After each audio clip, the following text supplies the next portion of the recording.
నిన్నంతా వేడిగానే ఉంది కదా అనుకొని ఇవాళ కూడా సమ్మర్గానే ఉంటుందిలే, అట్లీస్ట్ కాస్త విండ్ ఉన్నా కూడా వెచ్చగానే ఉంటుందిలే అనుకున్నాను. బట్ మార్నింగ్ మార్నింగ్ లేస్తూనే చూడంగానే మా హౌస్ ఆపోజిట్ మొత్తం ర్యాక్స్ మీదన స్నో లాగా వైట్గా కనిపించి, అబ్బో స్నో పడిందా ఏంటా అని గార్డెన్లో చూస్తే ఎంటీగానే ఉంది.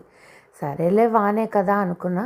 బట్ ఆఫ్టర్ మా హస్బెండ్ అండ్ పెద్దోడు స్కూల్కి వెళ్ళినాక చూస్తే పెద్ద స్నో, మరీ స్నో కాదులే కానీ స్లీట్ లాగా పడింది. అండ్ మధ్యాహ్నం వచ్చేసరికి మొత్తం అదో పెద్ద స్నోఫాల్ లాగా, స్నో రెయిన్ లాగా కనిపించింది. కానీ కింద పడితేనేమో అది స్లీట్ లాగా డిసపియర్ అయిపోయింది. సో మేమైతే పెద్ద షాక్లో ఉన్నాము. ఇదేమో హెయిల్ స్టార్మ్ అనమాట. సో వడగళ్ళ వాన మన ఊర్లో చాలా తక్కువ పడుతుంది, బట్ ఇక్కడ ఏంటంటే సూపర్ ఫాస్ట్గా చాలాసేపు పడింది.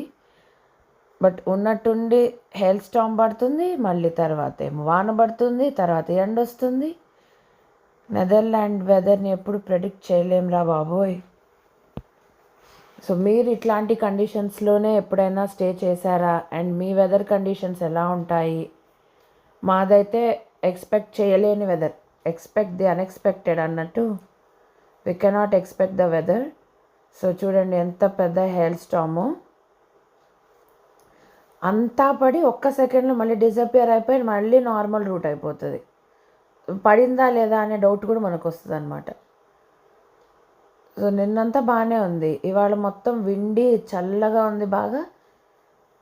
అంతవరకే అని అనుకున్నాను, కానీ మిడ్ ఆఫ్ ద స్ప్రింగ్, ఇంకా నెక్స్ట్ మంత్ నుంచి బాగా స్ప్రింగ్ వచ్చి బ్లాసమ్స్ వస్తాయి అనుకున్నప్పుడు అసలు ఈ హెయిల్ స్టార్మ్స్ ఏంటో, ఈ వెదర్ ఏంటో, సడన్గా చేంజెస్ ఏంటో ఏం అర్థం కావట్లేదు. మీకు కూడా ఇలాంటి చేంజెస్ అబ్జర్వ్ చేసుంటారా? సో చేసుంటే నాకు కామెంట్ సెక్షన్లో చెప్పండి. అండ్ కంటెంట్ నచ్చితే subscribe to Bhavana stock. See you again in the next vlog. Bye.